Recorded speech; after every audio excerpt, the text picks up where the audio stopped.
Hi guys, it's Benny from T-Rex Space Station. How's everyone doing? And this is Zigurrat, which is a really good game. I'm playing this on the PS4. It's been out for a while on Steam as well on the PC. But I thought I'd pick it up for the PS4 and just see how it handled compared to the PC version.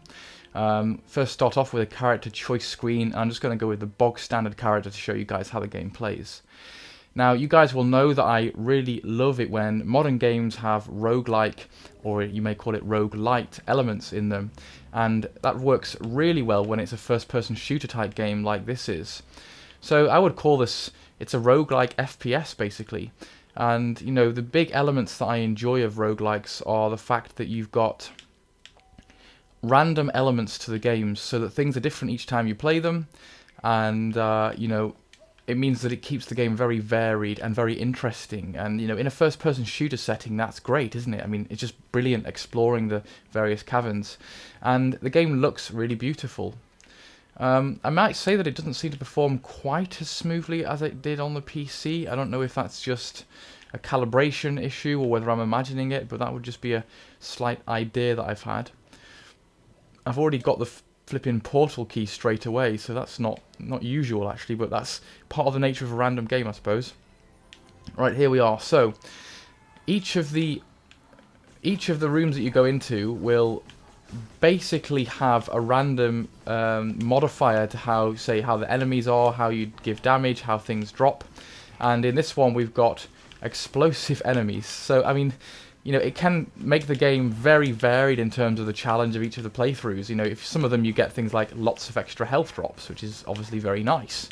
If you get that one, then, you know, the room's relatively easy. Some of them make the enemies bigger, some of them make the health drops less, and things like that. So all of that sort of combines together to make a very interesting game to play through.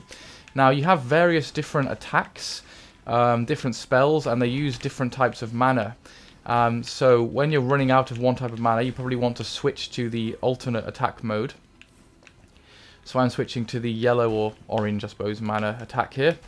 And you've got two attack patterns. That one there is the left trigger and the right trigger is the other one. And usually one of them is a more powerful spread fire type shot versus a faster pingy shot. But the mana for each type will wear down in the room. And it seems to be that you're supposed to use a variety and keep switching. Where the hell is the enemy? He's in there. How do I get in there? You're supposed to use a variety and keep switching between the two, because you'll notice that the enemies drop. Is he gonna... Can he actually... Can I actually kill that enemy? They will tend to drop different types of health that corresponds to the type of attack that you weren't using. I'm really confused by that. There we go, I did get him.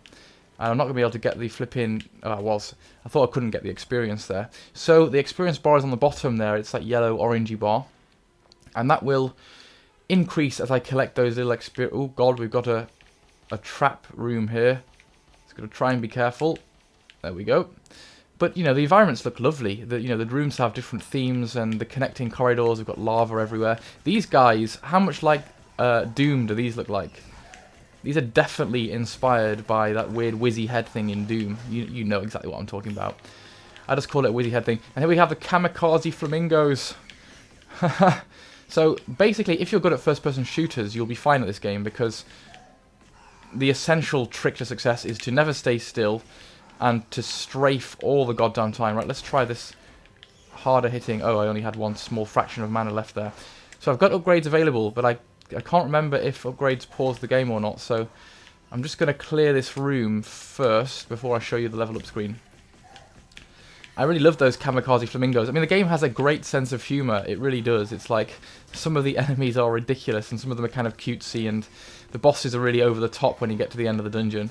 So essentially the aim is to clear all the rooms, you get the dungeon key, and then you face a big heavy boss monster. Again, that is varied and different between each of the runs. And you unlock things each time you play, and you know, actually the power-ups that you can choose are different depending on the different achievements you unlock. So let's have a look at the upgrade here. So usually you get one of two cards. So we've got recover 25% of your health, or increase your staff mana pool. So that one on the left is to give you a help, but I'm going to choose the one that gives you a long-term boost. I mean, if you're in a very tight pinch, you might just want to take a quick give me more health for that moment thing, but on the whole, you want to be choosing the ones that actually give you... Oh, took a hit there. Give you a sustainable upgrade. Wet floor. Does that mean... Oh, right, so we've got a slippery floor in this one. Which is going to make it a little bit harder to dodge these massive lava spurts that the enemies... Ah, he says walking into it. Yeah, this is actually quite tricky. It's slippery. And there's a lot of it. See, this is actually quite hard quite early on. And you can see that I'm... Let's see if we can use this weapon a bit better now.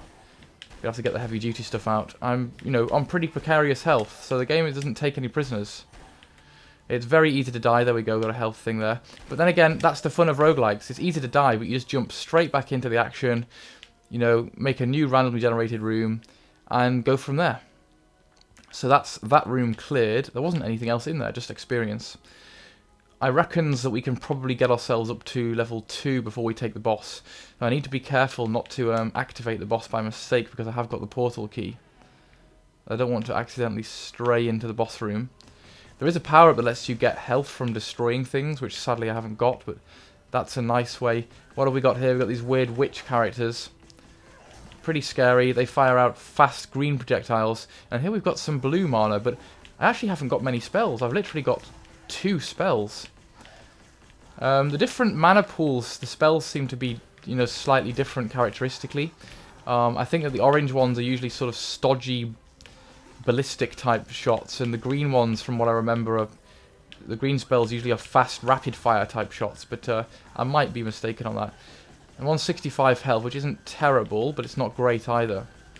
My last run through, I took the boss down with really pathetic amounts of health. It was amazing that I got through it, really. So just strafey. This purple, which is your basic default attack, it recharges. The purple mana recharges, so you can't run out of that one. So when you're sort of in a pinch, you kind of just have to use this. Right, let's take some upgrades. Recover a small amount of mana at the beginning of each battle. Increase your spell. Let's go for that. The one on the left there. That seems very good. So whenever we start a battle now, we'll get a little bit of mana through. So that should be an advantage, you would think.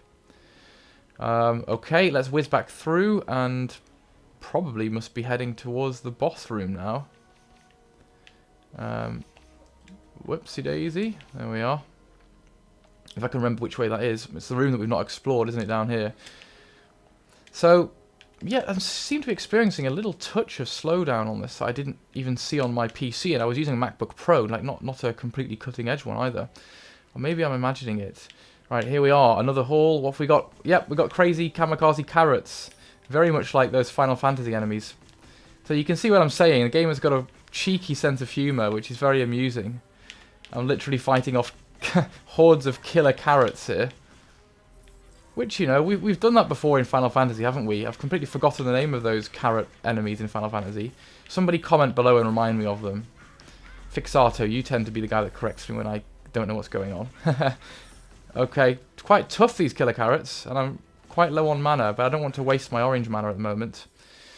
Right, I could really do with a new spell, I must say. A new spell would be very helpful. Let's have a look if there's one in this room. No, lots of barrels, no new spells in here, so we're just going to have to maybe take the boss on with only 2 spell types, which is a bit crappy. Already 1 spell type, since this is the default spell. 1 additional. Yes, it's a boss room. Right, let's see what we get. Hopefully it's going to be one of the nice easy ones. There are some that are definitely harder than others. We've got Guncar the Crusher. Yeah, I think this guy's probably quite a lot more difficult than... Oh no, I'm not sure. Ooh. Hello, sir. So what's he got? What attacks has he got? Oh, and he's... Oh, I see. I think what I've got to do is jump.